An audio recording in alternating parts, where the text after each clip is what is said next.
राम राम दोस्तों, आप सबका मेरे चैनल प्रभु बजलो में स्वागत है। और मेरे जैनी भाइयों के लिए जय जिनेंद्र।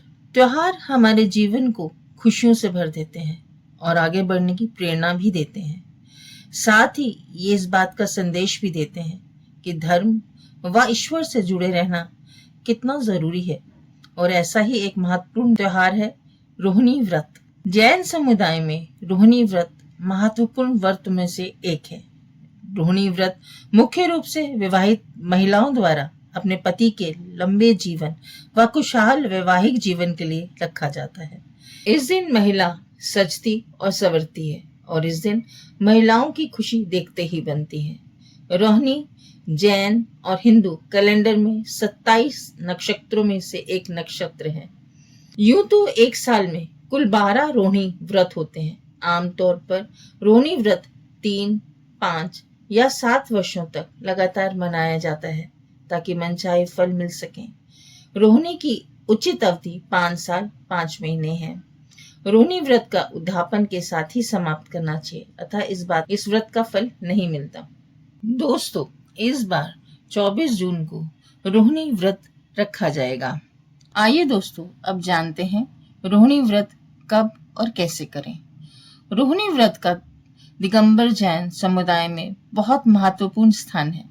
पौराणिक मान्यता के अनुसार रोहिणी व्रत करने का संकल्प 3, 5 या फिर 7 वर्षों के लिए लिया जाता है। इस व्रत का समापन उद्यापन के बाद ही किया जाता है। इस व्रत के दिन पूरे विधान पूर्वक 12वें तीर्थंकर भगवान वासुपूज्य का पूजन किया जाता है। अतः इस दिन जैन धर्म के अनुयायी वासुपूज्य स्वामी की पूजा उपासना करके व्रत रखते हैं। जैन धर्म में 12वें तीर्थंकर के रूप में भगवान वासुपूज्य स्वामी को पूजा जाता है। हल्के ये व्रत पुरुष और महिलाएं दोनों ही कर सकते हैं या कोई भी कर सकता है, किंतु मान्यता अनुसार ये व्रत महिलाओं के लिए अनिवार्य माना जाता है। ये व्रत आत्मा के विकारों को दूर करके कर्म बंधन से छुटकारा दिलाने में सहायक होता है तथा दुख दर्द से मुक्ति दिलाने में ये व्रत महत्वपूर्ण माना जाता है। दोस्तों, आइए जानते हैं रोहिणी व्रत की पूजन विधि। जैन धर्म की महिलाएं इस दिन प्रातः जल्दी उठकर स्नान आदि से निवृत्त होकर शुद्ध वस्त्र धारण करके पवित्र होकर पूजा करती हैं। इस व्रत में भगवान वासुपूज्य का पूजन किया जाता है। वासुपूज्य भगवान की पंचरत्न ताम्र या स्वर्ण प्रतिमा की स्थापना कर उनकी आराधना करते हैं। ये व्रत उदया तिथि में रोहिणी नक्षत्र के दिन से शुरू होकर अगले नक्षत्र मार्गशीर्ष तक चलता है। साथ ही रोहिणी व्रत का पालन करके गरीबों को दान देने का महत्व भी होता है। इस दिन व्रत न करने वाले व्यक्ति भी तामसिक भोजन को त्याग कर सात्विक भोजन करते हैं। रोहिणी व्रत पर पूरे दिन व्रत के नियमों का पालन करते हुए पूजा अर्चना की जाती है।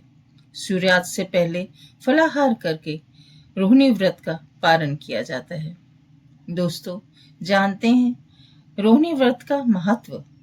ये व्रत महिलाओं के लिए अधिक महत्वपूर्ण माना गया है।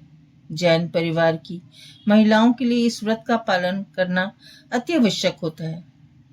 इस दिन महिलाएं पूरे विधि विधान से पूजा करती हैं और अपने पति की लंबी आयु एवं स्वास्थ्य की प्रार्थना करती हैं। जैन मान्यताओं के अनुसार इस दिन जो भी महिला व पुरुष पूरी श्रद्धा से इस व्रत का पालन करते हैं, उनकी सभी मनोकामनाएं पूर्ण होती हैं। जैन धर्म में हृदय और आत्मा की स्वच्छता को बहुत महत्वपूर्ण माना जाता है। इस तरह इस व्रत का पालन करने वाली स्त्री और पुरुष अपनी आत्मा के विकारों को दूर करते हैं। दोस्तों, आइए जानते हैं रोहिणी व्रत की कथा। पौराणिक कथा के अनुसार प्राचीन समय में चंपापुरी नामक नगर में राजा माधवा अपनी रानी लक्ष्मीपति के साथ राज करते थे। उनके 7 पुत्र, एक रोहिणी नाम की पुत्री थी। एक बार राजा ने निमित ज्ञानी से पूछा, मेरी पुत्री का वर कौन होगा? तो उन्होंने कहा कि हस्तिनापुर के राजकुमार अशोक के साथ तेरी पुत्री का विवाह होगा। ये सुनकर राजा ने स्वयंवर का आयोजन किया, जिसमें कन्या रोहिणी ने राजकुमार अशोक के गले में वरमाला डाली और उन दोनों का विवाह संपन्न हुआ। एक समय हस्तिनापुर नगर के वन में श्री चारण मुनिराज आए। राजा अपने प्रियजनों के साथ उनके दर्शन के लिए गया और प्रणाम करके धर्मोपदेश को ग्रहण किया। इसके पश्चात राजा ने मुनिराज से पूछा कि मेरी रानी इतनी शांत चित्त क्यों है? तब गुरुवर ने कहा, इसी नगर में वस्तुपाल नाम का राजा था। उसका धन मित्र नामक एक मित्र था। उस धन मित्र की दुर्गंधा कन्या उत्पन्न हुई। धन मित्र को हमेशा चिंता रहती थी कि इस कन्या से कौन विवाह करेगा। धन मित्र को हमेशा चिंता रहती थी कि इस कन्या से कौन विवाह करेगा। धन मित्र ने धन का लोभ देकर अपने मित्र के पुत्र श्रीशेन से उसका विवाह करा दिया, लेकिन अत्यंत दुर्गंध से पीड़ित होकर वे एक ही मास में उसे छोड़कर कहीं चला गया।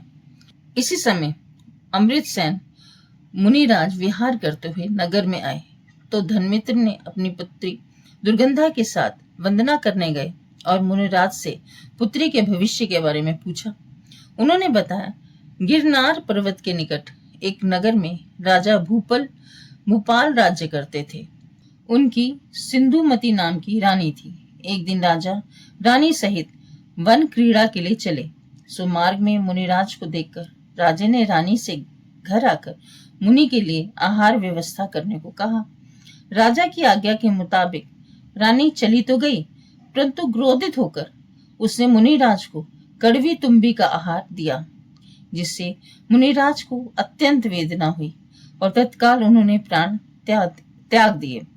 तब राजा को इस विषय में पता चला तो उन्होंने रानी को नगर से बाहर निकाल दिया और इस पाप से रानी के शरीर में कोढ़ उत्पन्न हो गया। अत्यधिक वेदना व दुख को भोगते हुए वो रौद्र भावों से मरकर नरक में गई। वहां अनंत दुखों को भोगने के बाद पशु योनि से उत्पन्न हुई और फिर तेरे घर दुर्गंधा कन्या हुई। ये मूल वृत्तांत सुनकर धनमित्र ने पूछा, कोई व्रत विधान आदि धर्म कार्य बताए जिससे कि ये पातक दूर हो। तब स्वामी ने कहा, सम्यक दर्शन सहित रोहिणी व्रत करो, अर्थात प्रतिमाह रोहिणी नामक नक्षत्र जिस दिन आए उस दिन चारों प्रकार के आहार का त्याग करें और श्री जिन चैतालय में जाकर धर्म ध्यान सहित 16 प्रहर व्यतीत करें, अर्थात सामयिक 100 अध्याय धर्म चर्चा, पूजा, अभिषेक आदि में समय बिताएं और स्वशक्ति दान करें। इस प्रकार ये व्रत 5 वर्ष और 5 मास तक करें। दुर्गंधा ने श्रद्धा पूर्वक व्रत धारण किया और आयु के अंत में संन्यास सहित मरण का प्रथम स्वर्ग में देवी हुई। वहां से आकर तेरी परम प्रिया रानी हुई। इसके बाद राजा अशोक ने अपने भविष्य के बारे में पूछा तो स्वामी बोले, भील होते हुए तूने मुनिराज पर घोर उपसर्ग किया था, सो तू मरकर नरक गया और फिर अनेक कुयोनियों से भ्रमण करता हुआ एक वाणिक के घर जन्म लिया, सो अत्यंत घृणित शरीर पाया। तब तूने मुनिराज के उपदेश से रोहिणी व्रत किया था। फलस्वरूप स्वर्ग में उत्पन्न होते हुए यहाँ अशोक नामक राजा हुआ। इस प्रकार राजा अशोक और रानी रोहिणी और रोहिणी व्रत के प्रभाव से स्वर्ग आदि सुख पाने के लिए उन्हें मोक्ष प्राप्त हुआ। इसी तरह आप सबके घर में सदैव लक्ष्मी का वास रहे, कर्ज मुक्ति और आय बढ़े तथा घर में निरंतर सुख समृद्धि और धन धान्य की बढ़ोतरी हो। जय जिनेंद्र।